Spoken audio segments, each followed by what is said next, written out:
Vous êtes-vous déjà demandé ce qui se passait réellement derrière les murs d'un couvent? L'image qui vient souvent à l'esprit est celle de femmes vivant dans le silence, la prière et le service de Dieu. Mais la réalité, cachée sous les voiles et les habitudes religieuses, est bien plus complexe qu'il n'y paraît. Il y a des secrets qui n'étaient pas censés sortir de ces murs. Qu'est-ce qui peut bien se cacher dans un lieu dédié à la foi? Et pourquoi certaines histoires sur les religieuses sont-elles si rarement racontées? La vérité, c'est qu'il ne s'agit pas seulement de dévotion. À l'intérieur de ces espaces, il y a des règles strictes, des promesses inébranlables et, dans certains cas, des mystères troublants que peu osent révéler. Avant d'entrer dans les détails de ce monde secret, veuillez indiquer en commentaire de quelle ville vous regardez cette vidéo. Et n'oubliez pas de laisser un like et de vous abonner à la chaîne pour plus de contenu comme celui-ci. Entrons maintenant dans le vif du sujet. Et de l'extérieur, les couvents ressemblaient à des lieux de sérénité et de pureté, reflétant l'image d'une dévotion absolue. Pourtant, ceux qui en franchissaient les portes découvraient une réalité bien plus complexe, faite de règles strictes, de désirs cachés et de secrets gardés sous clé. Là, entre les couloirs silencieux et les chambres isolées, se cachent des histoires qui ne devraient jamais être racontées. La routine dans ces lieux suit un rythme strict. Les prières à l'aube, les longues heures de travail manuel et la lecture des Écritures remplissaient les journées, chassant toute distraction mondaine. Mais la répétition épuisante de ces tâches créait un environnement propice aux déviations silencieuses. Les vœux sacrés d'obéissance, de chasteté et de pauvreté étaient constamment mis à l'épreuve par un ennemi implacable, la monotonie. Les documents anciens révèlent que, pour atténuer cette oppression, certaines moniales ont trouvé des moyens discrets de s'exprimer. Dans les recoins des manuscrits religieux, des dessins improbables sont apparus. Figures fantastiques, satires et même critiques voilées de la vie cloîtrée. Ces petites manifestations sont une soupape d'échappement pour les esprits agités, étouffés par le poids des règles. Mais tous ne se limitaient pas à griffonner sur du parchemin. Il est prouvé que, sous le couvert de la nuit, des regards furtifs se sont transformés en rencontres interdites. Il y avait des passages secrets entre les dortoirs, utilisés pour des réunions clandestines, qui allaient à l'encontre des vœux les plus sacrés. Des rapports font état de signes laissés sur les fenêtres, de bougies allumées, pour indiquer que quelqu'un attend dans l'ombre. Bien qu'extrêmement risquées, ces interactions sont devenues un secret partagé entre les murs du couvent. En outre, certaines périodes de l'année apportaient un assouplissement inattendu des règles. Alors que les repas quotidiens étaient frugaux et contrôlés, lors de certaines fêtes, les banquets étaient étonnamment excessifs. Du vin en abondance, des viandes succulentes et des desserts rares apparaissaient sur les tables, transformant le réfectoire en une scène d'indulgence passagère. Mais il n'y a pas qu'en matière de nourriture que la modération est oubliée. Au fur et à mesure que les transgressions se multipliaient, les autorités ecclésiastiques imposaient des punitions sévères. Des cellules d'isolement ont été créées pour discipliner les délinquants, les forçant à réfléchir et à se repentir. Cependant, ces espaces de pénitence sont souvent devenus des instruments d'abus, générant du ressentiment plutôt que de la rédemption. Malgré des règles de plus en plus strictes et une surveillance renforcée, il y avait toujours des personnes qui savaient comment contourner les restrictions. Connaître les angles morts des couloirs et les moments exacts où les supérieurs relâchent leur attention était la clé pour continuer à défier les règles. Certaines abbesses, pourtant chargées de maintenir l'ordre, se sont rendues complices de ces pratiques, que ce soit par commodité, par corruption, ou simplement parce qu'elles ont compris qu'à l'intérieur des murs du couvent, le désir humain trouverait toujours une faille pour s'échapper. Certains documents révèlent que, dans certains couvents, les abbesses permettaient des rencontres entre les religieuses et des visiteurs influents en échange de dons généreux ou de faveurs qui renforçaient le prestige de l'institution. Cependant, lorsque des scandales menaçaient la réputation du couvent, les supérieurs avaient recours à des punitions collectives, ce qui rendait l'atmosphère encore plus tendue et empreinte de méfiance. La discipline imposée à cette époque était cruelle et sans pitié. Bien que souvent éclipsées par les moines, les abbesses exercent une influence fondamentale sur l'organisation et l'administration des couvents. Dans une société où les femmes avaient peu d'opportunités, le cloître offrait une chose rare: l'accès au savoir. Outre les prières et les rituels quotidiens, certaines sont devenues des copistes et des illustratrices expertes, préservant les textes sacrés et enregistrant la culture de l'époque. Cependant, cette routine n'était pas toujours synonyme de privation absolue. De nombreuses jeunes femmes n'entraient pas dans la vie monastique par dévotion, mais par obligation familiale. Pour éviter des mariages coûteux ou protéger l'honneur de la famille, les jeunes filles étaient envoyées dans des couvents, souvent sans aucune vocation religieuse. Ce contexte a fait du cloître un espace de contradiction, où le désir de liberté se heurtait à des règles inflexibles. Certaines abbesses, incapables d'étouffer leurs propres désirs, cherchaient des moyens discrets de satisfaire leurs besoins émotionnels et physiques. Les récits historiques font état de rencontres clandestines entre des moniales et des visiteurs, parfois consentis, parfois résultant d'abus commis par des membres influents du clergé. Les conséquences de ces épisodes devaient être dissimulées à tout prix. Pour éviter les scandales, certains couvents entretenaient des lieux isolés où les femmes enceintes étaient tenues à l'écart jusqu'à la naissance de l'enfant. Les nouveau-nés sont alors confiés à des familles locales ou envoyés à des organisations caritatives, empêchant ainsi toute trace du secret. La vie quotidienne des moniales était minutieusement organisée entre prières, lectures et travaux manuels. Cependant, la monotonie de ce cycle constant conduit certaines d'entre elles à se réfugier dans la créativité. Des poèmes sont écrits en cachette, des mélodies non liturgiques résonnent discrètement dans les couloirs et des dessins irrévérencieux apparaissent dans les coins des manuscrits sacrés. De petits actes de rébellion qui, bien que discrets, révèlent un désir latent d'identité propre au sein d'un système répressif. Bien qu'isolés du reste du monde, les couvents ont maintenu des interactions stratégiques avec la société. Tout en hébergeant des femmes en situation précaire, ils servaient de centre d'éducation pour les filles de la noblesse et fournissaient des soins de base aux paysans de la région. Ces liens avec l'extérieur, tout en renforçant le rôle de l'Église, ont permis à certaines moniales d'avoir un petit aperçu de la vie en dehors des murs du cloître et, dans certains cas, de planifier leur évasion. Entre les murs silencieux des couvents, les secrets circulaient comme des chuchotements dans l'obscurité. Certaines abbesses admettaient des visiteurs masculins à une fréquence suspecte, ce qui soulevait d'inévitables questions. Si les monastères sont des lieux de dévotion, pourquoi certains visiteurs arrivent-ils toujours à la tombée de la nuit? Le contrôle de l'Église est strict, mais pas toujours efficace, surtout dans les communautés isolées où les règles s'assouplissent au gré des convenances. Le mysticisme faisait également partie de cette réalité cachée.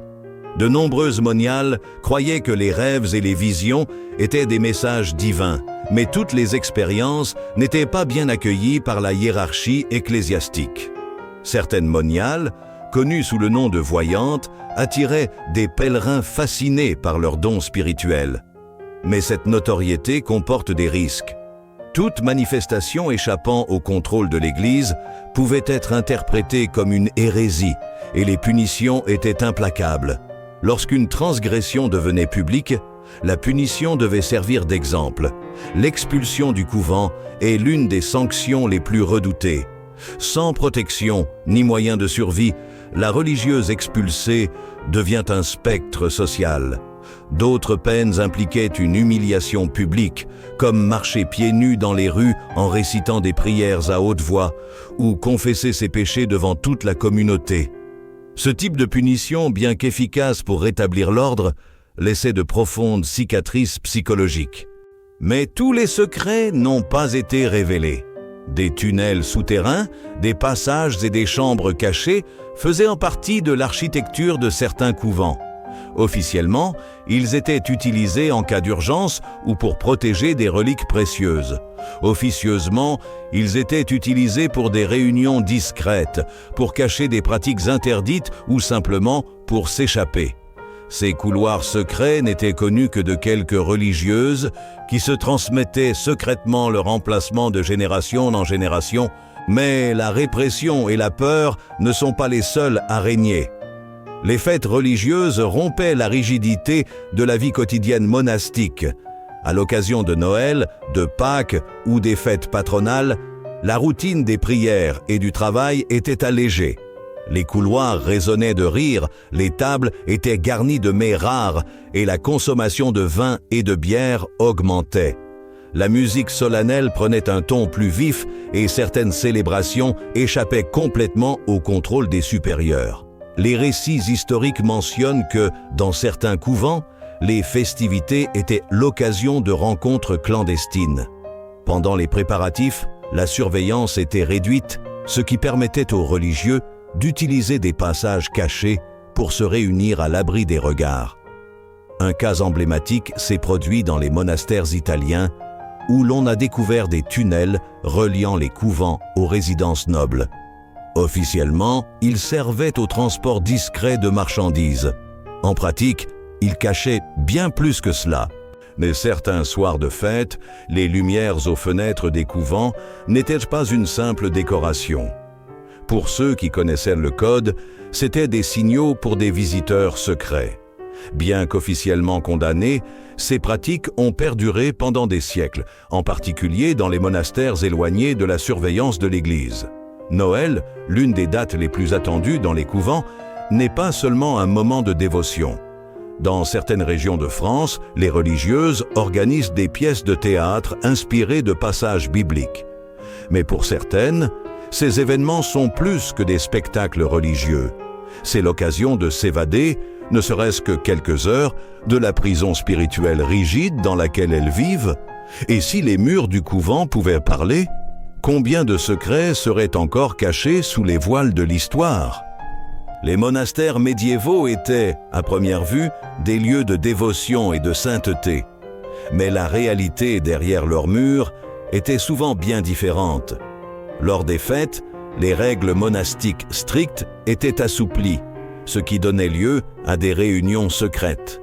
Ces célébrations, déguisées en événements religieux, devenaient des occasions parfaites pour les moines et les nonnes de rencontrer des visiteurs, y compris de jeunes aristocrates et même des nobles. Noël, par exemple, était une période de grande festivité, où les banquets étaient préparés avec des ingrédients rares dans la vie monastique et où le vin et la bière coulaient à flots. Derrière les banquets et les danses se cachent souvent des rencontres clandestines, alimentées par des désirs humains qui défient la discipline imposée par l'Église. Les monastères, loin du contrôle direct des autorités ecclésiastiques, surtout les plus éloignées, deviennent des espaces où les règles sont fréquemment bafouées. Ces rencontres secrètes, souvent déguisées en échanges culturels et spirituels, représentaient une échappatoire temporaire à la discipline rigide. Mais en même temps que ces moments constituaient une soupape d'échappement, ils permettaient de renforcer les liens entre le monastère et la communauté extérieure, apportant des dons et favorisant les échanges avec les familles locales. Mais tout dans les monastères n'échappe pas au contrôle. La présence de nobles et de visiteurs, si elle est bénéfique pour les finances des monastères, introduit aussi de nouvelles tentations, notamment lorsque de jeunes aristocrates s'engagent auprès des moines. Bien que les monastères aient été créés pour promouvoir la spiritualité, ces réunions clandestines remettent en question la véritable nature des relations au sein de ces institutions. Dans de nombreux cas, les autorités ecclésiastiques étaient bien conscientes de ces transgressions. Mais les monastères plus isolés, où le contrôle extérieur était faible, continuaient à cacher ces comportements, créant ainsi un réseau de complicité. Mais les festivités n'étaient pas seulement des moments de transgression. Dans certains cas, elles représentaient une occasion de renouveau dans la vie monastique. Pendant ces périodes de fête, les monastères deviennent plus que des centres de prière et de travail manuel. Ils deviennent des centres de convivialité et même de création culturelle. Les moniales s'adonnent à l'écriture, au dessin et même à la musique, exprimant une créativité rare dans leurs activités quotidiennes. C'est à l'occasion de ces fêtes que de nombreux monastères organisent des représentations théâtrales de passages bibliques, promouvant ainsi un échange culturel qui favorise l'unité de la communauté. La réalité des monastères va au-delà de ce que beaucoup imaginent. D'une part, les monastères étaient les piliers de l'économie locale, avec leur production de vin, de bière et de pain. Beaucoup de ces produits étaient vendus à la communauté et généraient des sources de revenus considérables. D'autre part, ces mêmes monastères accumulaient des richesses et, avec elles, du pouvoir. Le pouvoir économique croissant des monastères a généré des tensions avec les classes inférieures et, dans certains cas, avec les seigneurs féodaux qui voyaient leurs terres contrôlées par les autorités religieuses. Le contrôle des terres et du pouvoir économique a souvent engendré une atmosphère de méfiance et de rivalité. Au sein des monastères, il existait un engagement clair en faveur de la préservation du savoir. Les monastères étaient souvent les seuls endroits où les textes classiques étaient copiés et conservés. Les monastères, qui en étaient souvent responsables, ne se contentaient pas de préserver le savoir de l'Église, mais conservaient également les œuvres des philosophes et des penseurs antiques. Les monastères sont ainsi devenus des centres d'études et de recherche, attirant des étudiants et des voyageurs de toute l'Europe. Le travail artistique et intellectuel réalisé dans les murs des monastères a eu un impact profond sur la culture médiévale et la préservation du savoir humain. Cependant, toutes les pratiques au sein des monastères n'étaient pas conformes aux enseignements de l'Église. Certains monastères sont devenus célèbres pour leurs abus de pouvoir et leur corruption. Les abbés et les abbesses, dans certains cas, utilisaient leur position pour s'enrichir personnellement, en vendant des indulgences ou en exigeant des dons de la part des membres de la communauté. Les enquêtes de l'Église, bien que menées pour tenter de corriger ces fautes, n'aboutissaient souvent pas à des changements significatifs. Parfois, les fautes étaient dissimulées et les abus se poursuivaient pendant des générations. La rigidité des règles monastiques était également source de tensions. Par exemple, la règle du silence était l'une des plus strictes dans les couvents, mais il arrivait souvent qu'elle soit bafouée lors de fêtes ou de situations exceptionnelles. Certaines communautés ont même développé un système de communication en langue des signes, créant ainsi un moyen d'enfreindre les règles sans les violer ouvertement. Ces petites transgressions montrent la nature humaine derrière la vie monastique, qui, malgré toute la discipline et la spiritualité, n'est pas à l'abri du désir et du besoin d'expression. Les monastères, bien qu'associés à la pureté et à la dévotion, étaient aussi des espaces de complexité humaine. Entre sainteté et désir, entre obéissance et rébellion, ces lieux avaient une profondeur qui allait au-delà de ce que les récits historiques dépeignent souvent. En tant que centre de savoir, d'économie et de spiritualité, ils ont joué un rôle crucial dans la formation de la société médiévale, mais ils cachaient aussi des aspects plus sombres et plus secrets d'une vie marquée par la tension entre le spirituel et l'humain. Si cet aperçu des monastères médiévaux a éveillé votre curiosité, n'hésitez pas à vous abonner à la chaîne pour continuer à explorer les mystères de l'histoire. Aimez la vidéo, partagez-la avec vos amis et laissez votre commentaire ci-dessous. Que pensez-vous de ces découvertes? Comment voyez-vous la complexité de la vie monastique? Poursuivons ensemble ce voyage en découvrant les coulisses des plus grands centres religieux du Moyen Âge. Et n'oublie pas de cliquer sur le lien du premier commentaire pour commencer à vivre de la parole de Jésus dès aujourd'hui. Rendez-vous dans la prochaine vidéo.